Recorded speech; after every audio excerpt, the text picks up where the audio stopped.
Bozai ko na biso on dirait qu'il y a tindika télévision te pesi bino mbote to kosamba minte poto zo courir ba actualité l'équipe tellement ébélé to kosolola ngo.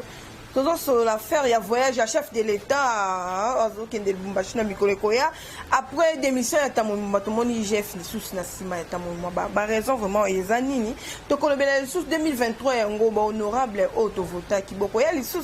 En tout cas, la plateau na zanga morote, na zana mona mboka ya ni monganga, na zo bandana et déjà, il y a des hasards invités là-dessus leur pour répondre à la question d'actualité auto zanango. Peut-être bossa les sous des dossiers ya Chebeya vraiment batbazo benga penza mingi baza na posa ba ye banana boma Chebeya toko solo lango na ya ni monganga. Bonjour yani. Bonjour maman Katia. Bonne santé. Santé bien mais ça fait longtemps. Vraiment mikolo belé penza. Bonne partie DPS président Jeko bandeko tout ya IDPS boza ko évoluer ndenge nini. D'entrée de jeu, je souhaite d'abord mes condoléances na oyo na benga mokolo Rastaman na benga kayeya na ba valeur africaine. Hélas, il est parti. Fumu Sabata, coup de chapeau, je me rappelle la Kingasson à Souka, ce qu'on a fait avec toi. Et puis, na Bossente ba bien fait, na Fumu Sabata.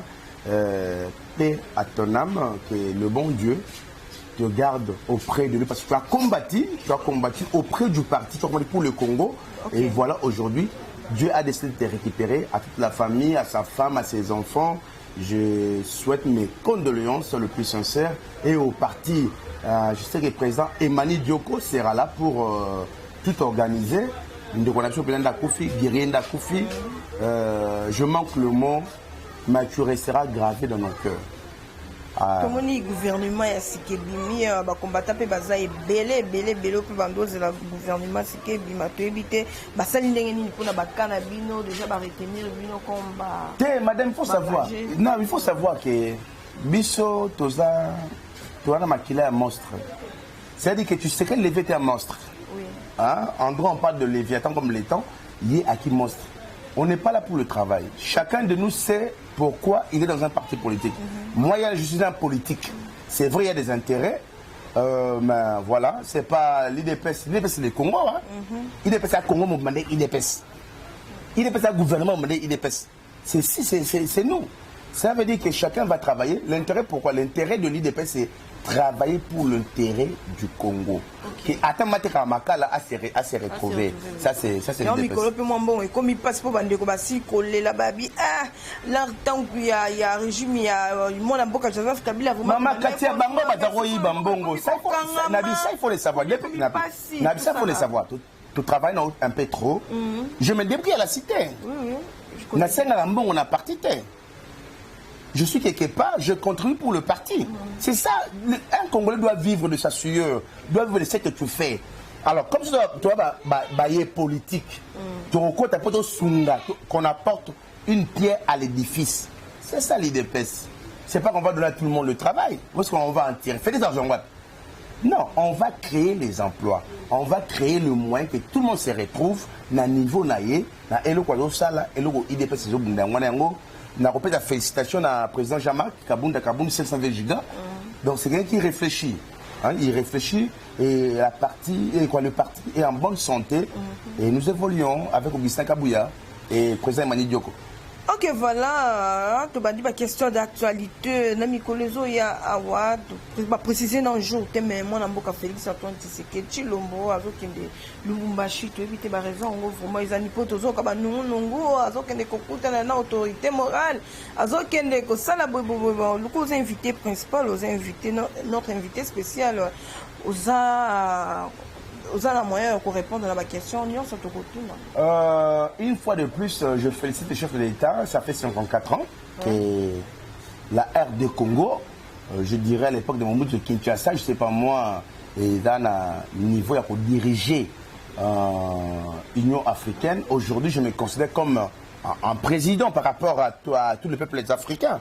C'est Félix Tshisekedi Antoine qui dirige l'Union africaine et par son entremise, je suis président de l'Union africaine. Ça, c'est une grâce, c'est une opportunité. Et puis, je bénis Dieu pour cela. 54 après Mobutu, Félix est venu remettre le pendule en l'air. Ça veut dire que Kozum sa Congo na ba oyo babumaki yango Pour le peuple congolais, comment est le rôle à Niama? Partout au Kende Congolais n'a pas de valeur. On nous a chosifié. Pour le moment, la première réunion, ça qu'on a dit, ça vient au Bandeko Bazare qui coule. Mais c'est ça, il a donné. Mais M. Soiseau murmuré, président. Non, 54 ans après, Mobutu Aleki Wana, Tozui, voisin de Kabouane Naye, Ayeti, Akundin de Bisso. Donc, vous savez, le pays vit à l'interne comme à l'externe. Alors, Bisso, à l'externe, on n'avait pas de valeur. Bon, je n'ai valeur. Quand on peut vous violer par vos frères, violer, bango, donc après 50 francs, on viole de non, ça c'est pas normal. Félix est venu remettre le pendule à l'heure. C'est ça. Après la démission, il y a un chef qui a contrôle, mais plutôt déclaré personne dit 52 millions de dollars au lieu de 53,6 millions. En tout cas, dans ce dossier, je ne me suis pas imprégné totalement. Maman, il y a un dossier, il y a ma casse, il y a un solo là. Il y a un dossier, mais on va y arriver. J'ai un journaliste, bien que je donne plus à l'oreille. Tamboué Mwamba, je le félicite. Déjà, moi, je le félicite. Donc, Pépé Tamboué Mwamba, moi, je te félicite, Yannick Monganganyam, pour cette personnalité, cette grandeur, ces niveaux intellectuels. On dit qu'au démissionnaire Yomoko, sorti par la grande porte. Par la fenêtre. Non. Le contraire. Il a gardé comme des valeurs intrinsèques. C'est un intellectuel. À savoir le professeur Vunda ou les patrons des droits administratifs. À savoir Pépé Ilungate. En tout cas, moi j'ai le droit de les féliciter. Et je dis à mes amis même du parti, je dis non, je félicite ses papas. Il a bien réfléchi, et il a démissionné, il a fait remise et reprise avec le bureau d'âge. Ça, je te félicite. À propos de ce qu'on dit comme argent, bon voilà, nous on a toujours prôné pour l'état des droits.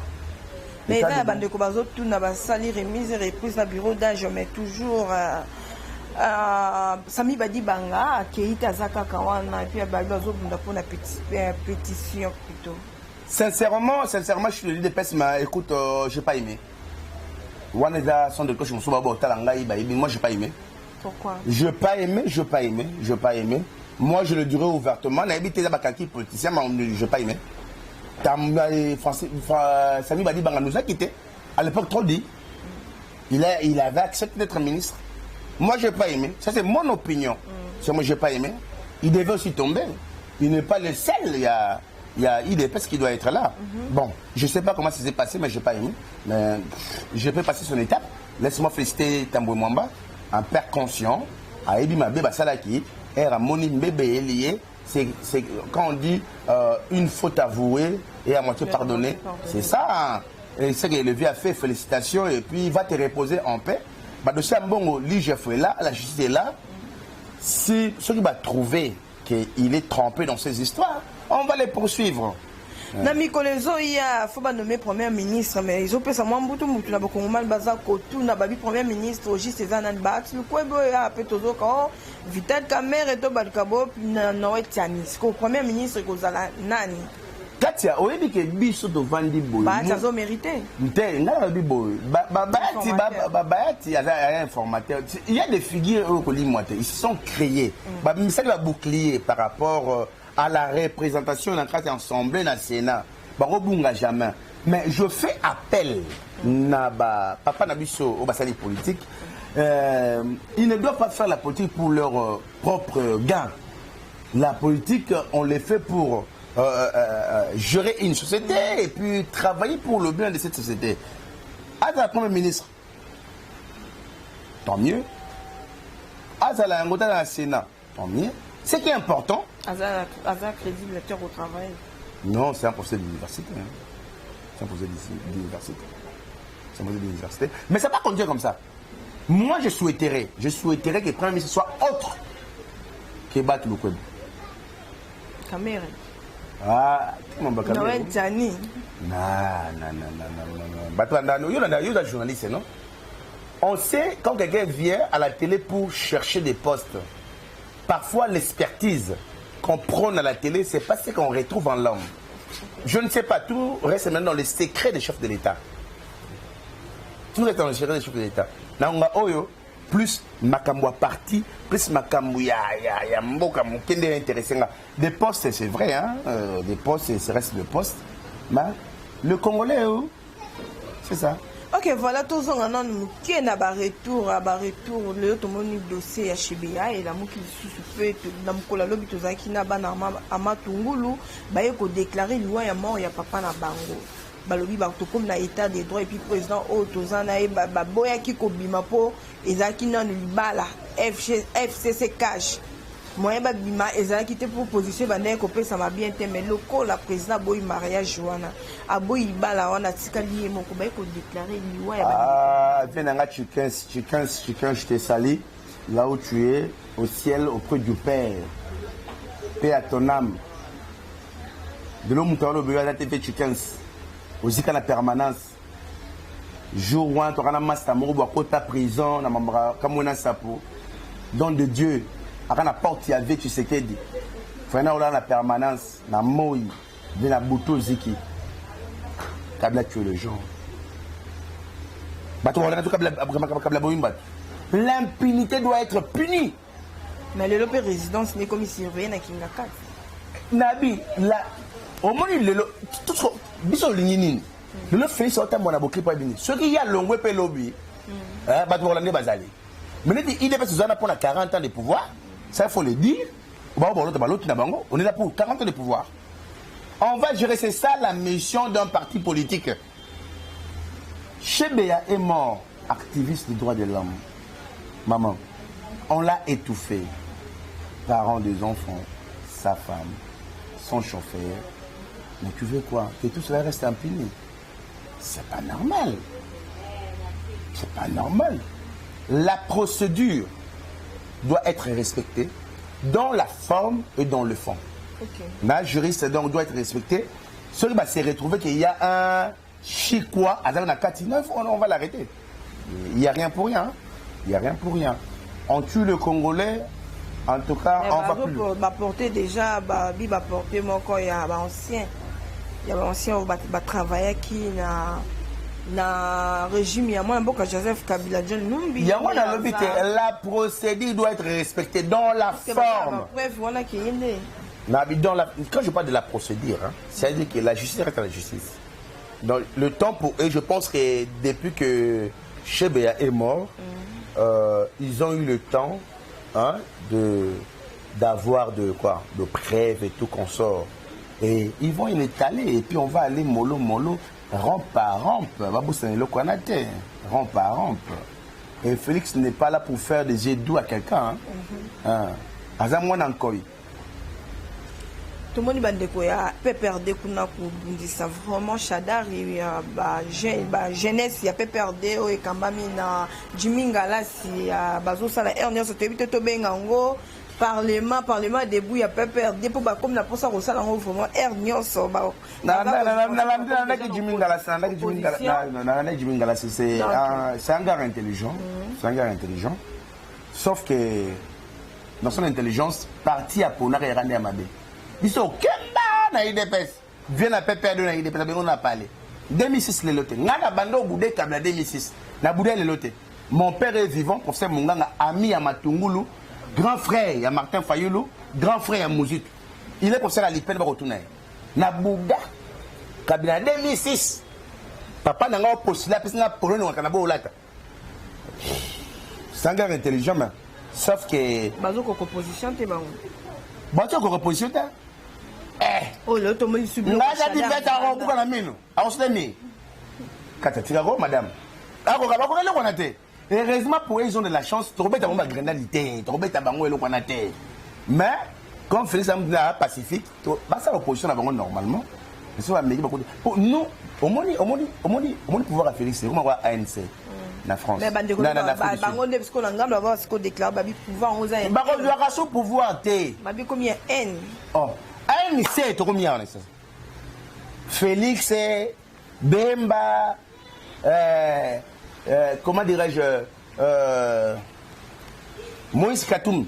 Tout le monde est là au moins ANC. Tu es obligé de pouvoir au titre de Congo. Je salue Vieux Francis Kalombo à passant, plus que Moïndo. C'est là. Vieux Francis, je te salue en passant. Venanga Bandal.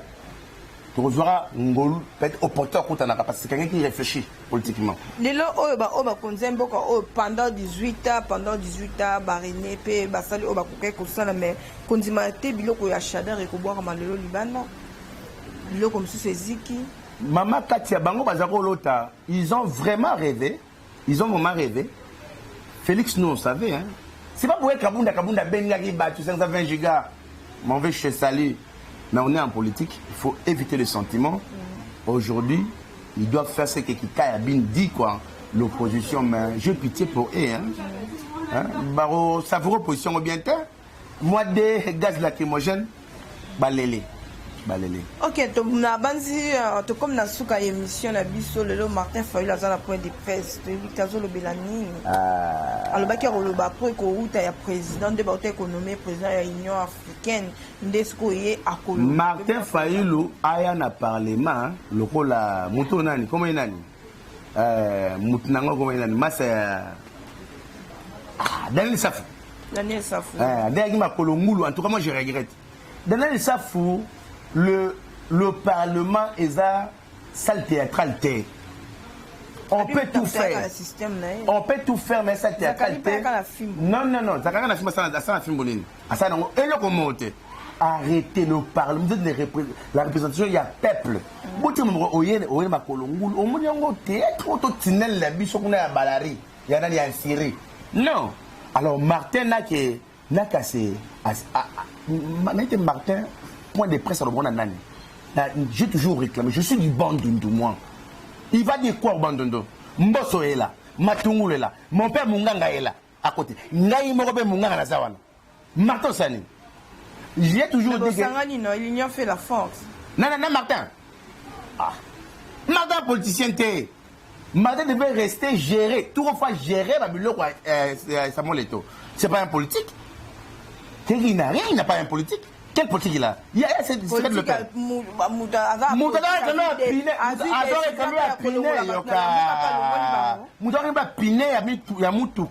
Mais c'est son droit, non? Quel droit? C'est la salon déjà. Quel droit? Quel droit? Maintenant n'est pas un politique. Maintenant n'est pas un politique. N'a comparé la ça fout. Moi, je ne suis pas un politique. Depuis la bande, surtout que Liban abandonne. Quand il y a un grand bande organisé, Martin, il n'a pas une abandonné. Il y a Martin, il y a un village arrêté. Il y a Martin, il y a un vieux maillot, avant de dire Martin. Arrêtons. Ce qui fait le genre de bande, c'est que je suis du bande pire simple. Ce qui fait le genre de bande, c'est quoi? C'est l'antagonisme. Hein? Donc, quelqu'un du bande est là. Il est antagoniste pour rien. Et ça, Martin, mais ça, c'est un restaurant. Si tu viens au Martin, la fin de la journée, il Ok, le 2023, tout le monde est déjà dans la ligne, il y a Mike Mukebai. Ah, on a bandal Funa, les députés, les Kenda, les Koto, les Bito, les vidéo. Bama et Maraté, courant, on ne parle même pas de salité, tu évites toujours dans la capitale. Parce qu'en 2023, tu évites Yannick Mungarabino, tu peux avoir chance d'avoir Mukebai, d'avoir Patrick Mouyaya, d'avoir Daniel Safou, tu banane. Non, pas ça mbela liboso, l'organisation non. Christelle Voanga, oh, Moutinho, ça vote. Christelle Voanga, na papa, na Christelle Voanga. Mais le Parlement mouton le bela biso azate. Bala pour liboso en 2026. Bana profite pour liboso en 2026 pour nous en 2026. Au nom de Munganga Niam Naroya. Tout ça d'accord beaucoup d'abord na postulé mais il y a seul roman boy na ban chef de l'état en tout cas président ba premier na président boyo kangai le Congo nous appartient tous chef de l'état face à la attention grave na yebi ke bayo ba maye le ba pembe na ye ba monsieur Soupé ce sont de corbeaux boy na machiavélisme auprès du chef de l'état pour en profiter. Moi, que je demande au chef de l'État, cette fois-ci, hein, ça là que la population s'est retrouvée. Tous les immeubles étaient, tous la colis à population. Moi, mon population, infirmier à foutre à ma bien, professeur à foutre à ma bien, fonctionnaire à foutre à ma bien, soldat à foutre à ma bien, Félix. C'est que le mon président, moi. Soldat à foutre à ma bien. laisse un peu le politique. Si tu as un panzi, au moni, on déboulonné FCC. Déboulonné Penza na Kata Congo. Déboulonné salaire na Kata Congo. Accord il y a Moudi et Foutama soldat. Le parti va rester au pouvoir en 2080. On a un pouvoir. Concernant Babiloko Tuninga, il y a des députés. Ce n'est pas les députés qui font la route. Et ils sont là. Pourquoi le bénéfice na parlement? C'est pas le parlement. Les députés vont donner ça pour le banni. Alors, Belota. À quel pas Jeannette Kabila? À quel pas Jeannette Kabila? À quel pas Jeannette Abini? À quel pas Jeannette Bango Bazakina? Au moins, il y a quoi? Venanga, comment il a dit? Basile. Basile, on va pour la 7. Basile a commis ministre. Boebonga, il a une remise de reprise dans Kangon. Namona Basile. Flatterie. On n'a pas besoin de ça. L'homme peut garder ses valeurs. Il a gardé ses valeurs devant mon père à moi. J'étais encore trop jeune en 2006. Vous comprenez? Banane quoi banane? Nous quoi banane ça. Akolo banane le côté. Mais j'ai Peter Chani, vous avez postuler qu'on est en Angaï. Donc en soi, c'est pas des députés qui font le route et ils sont là pour faire la pression au gouvernement et le gouvernement exécute. Ce sont les rôles. Mais au moment où Makolongo n'a parlé, mais il va dire quoi? C'est de la fumée à la tête. Hein. C'est de la fumée. C'est de la fumée. Vémolière, c'est mon vieux. Parce que la Sini qui a zala qui n'a honte à eux qu'on a na kati. Té, basé belé. Vémolière a bien nanga. Elle n'a pas servi bateau. Tu vois la vérité. Tu vois la idée de Kembi. On a servi bateau dans un restaurant. On a servi Vémolière. Elle est très intelligent. On a pris un conseil. Vémolière. La différence dans Zelayo. On a servi la différence dans Zelayo. Un peu la différence avec bateau va donner le safouvier. On a dit que c'est un papa noble. Hein? Parlement, là, c'est à théâtre. Donc, un peu de la noblesse, la valeur, vous portez nos charges à nous. Je suis patron de Bino. C'est un peu ça, madame. On va député au Alelo. Daniel Kemba fort. On a ébi. Tu es bien abisso. Mais, on a bien une chance d'opportunité. Ils sont arrivés là. Quand tu arrives quelque part par l'opportunité, exhibe ton intelligence et tu iras trop loin. Hein? Jean-Marie Kassamba, diffusera Naomi, Keba. Hein? Keba. Voilà, tout comme il a sous émission à Bisso, tout ce que nous avons de la fin pour tout cas, on a payé numéro et téléphone, message vraiment fort dans la diaspora, Balandi Bisso en direct qui a syndicat téléphone. Mot de la fin, c'est union sacrée. Ah, Félix, c'est que tu me séduis. Naïba été, tu me séduis. Union sacrée, c'est ça pour la population. Président, union sacrée pour la population. Lipa Ekita, Massangwe Kita, Loso Kita. Bana Batango Fele, Willy Bakonga qui est en prison. Classe les 15 euros. Hein? Willy Bakonga a été en prison. Il ne faut pas blaguer avec le pays. Et ça, on a vu sur la contribuable. Madame, quand tu achètes les crédits, tu contribues. Il y a des taxes et des impôts qu'on enlève là-bas. C'est ça. Hein? On contribue. Gouvernement union sacrée, ça pour la population sentir. Président Félix, biso à petit peuple. Nana qui tambo.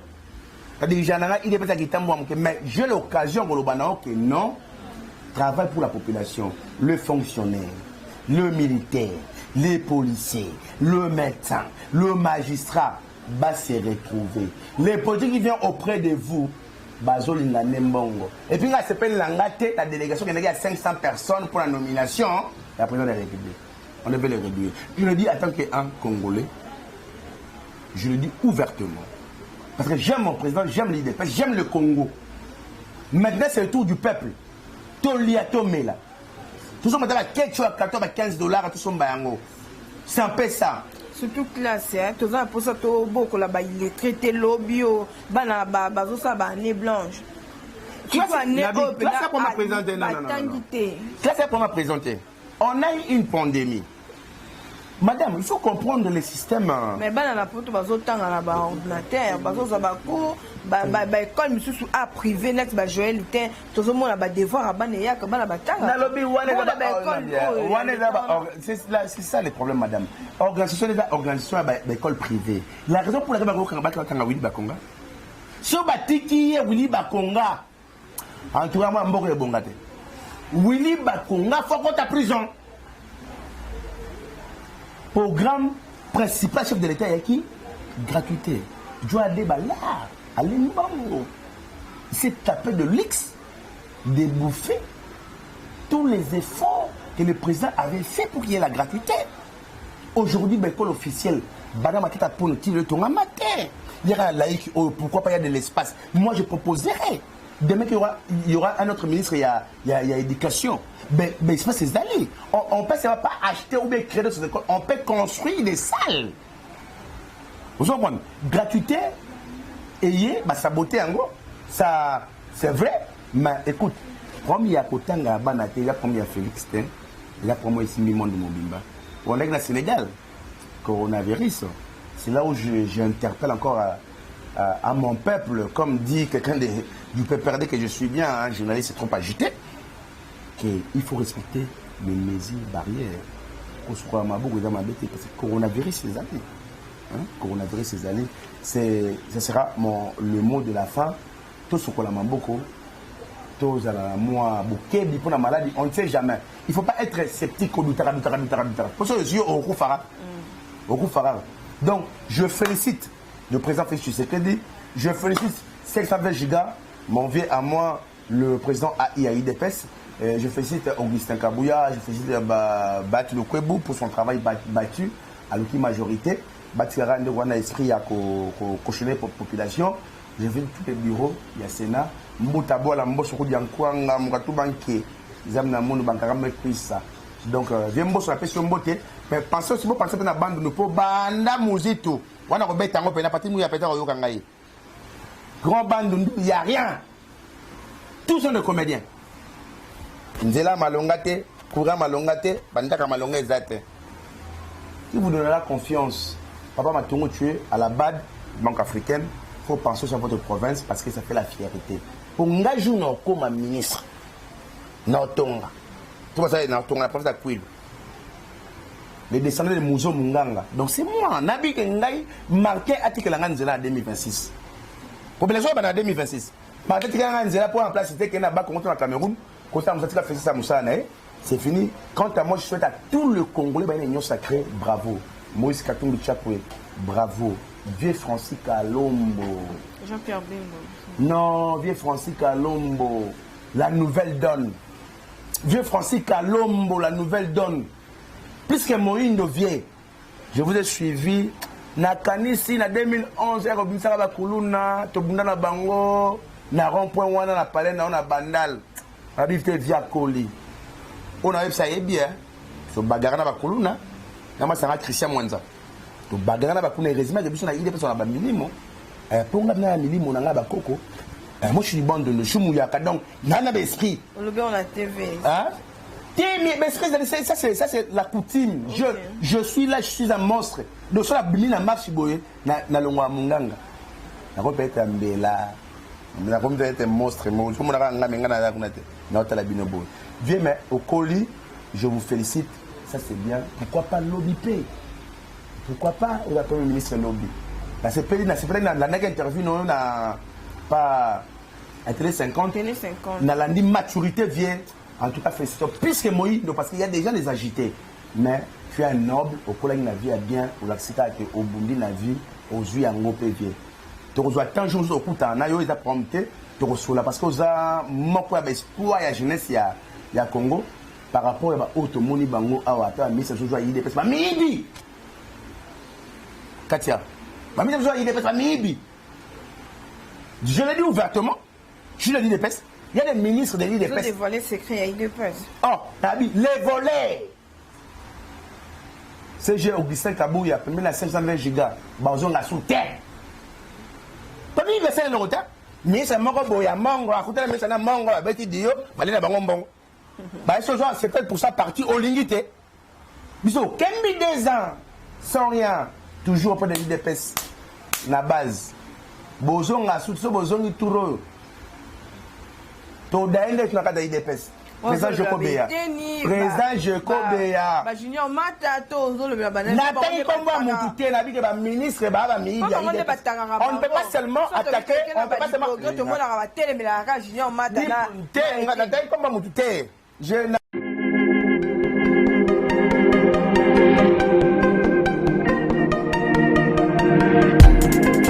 Après 25 ans d'expérience, eh oui, de 1995 jusqu'à ce jour, Elton Store, l'unique shop congolais de Londres, la Grande-Bretagne, où il la Londres, et la fierté à la communauté nabiso, et surtout, il y a un homme d'affaires congolais sérieux dans la diaspora.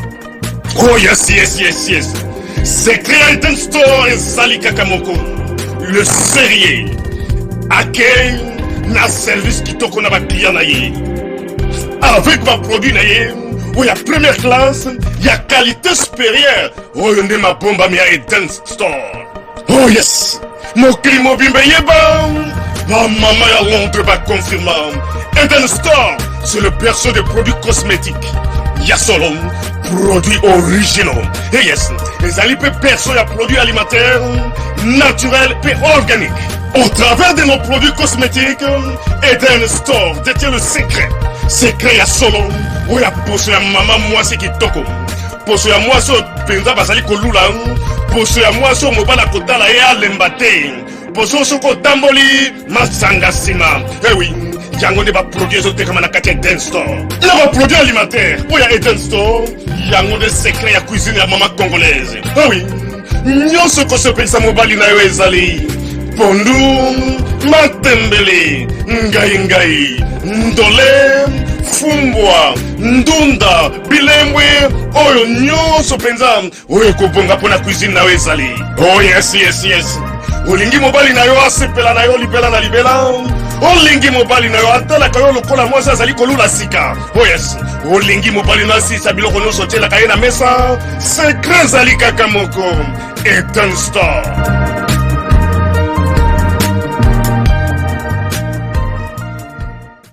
Comme on a vu, certains ministres ont eu des personnes de voler. Président, Nabi CG Bazonga T. Babo, on a vu d'abord que ça y est.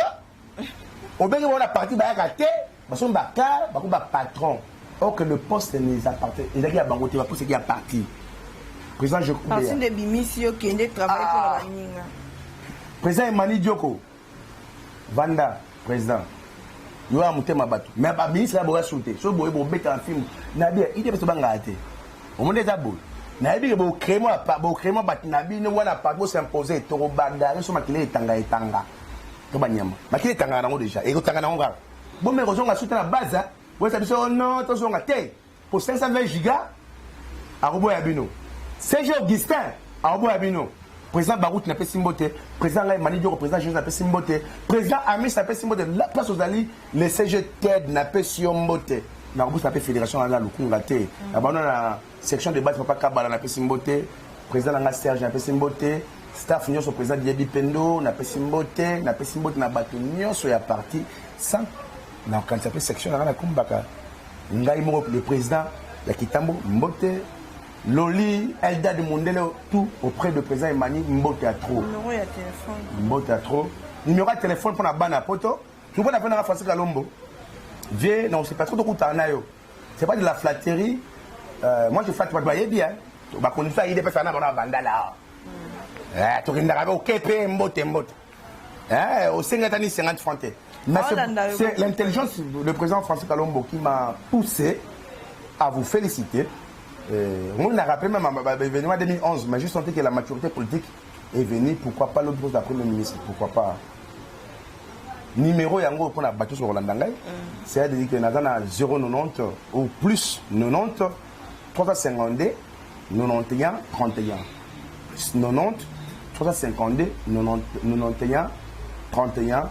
Orange Fédali, 0,85 ou 0,85, plus 85. 36 96 025 Oyanga Bino Martin Fayou le rendez-vous à 2026 mandat Oeza ya Ophélie Eza transition ça Kabila Oya Robo ya ça Mokina Félix je ne dis pas qu'il fait ça à la 20 ans à pouvoir mais mon mandat Oyo to l'exango En 2023, tout ça n'est au 20 sur le 8 le mandat sans candidat, on a sur l'élection à 0. C'est là où Félix a osé candidat en 2026. Mandat en 2026. Il y a monté au Monio. En 2026, dans 8 mandats, Félix est battu.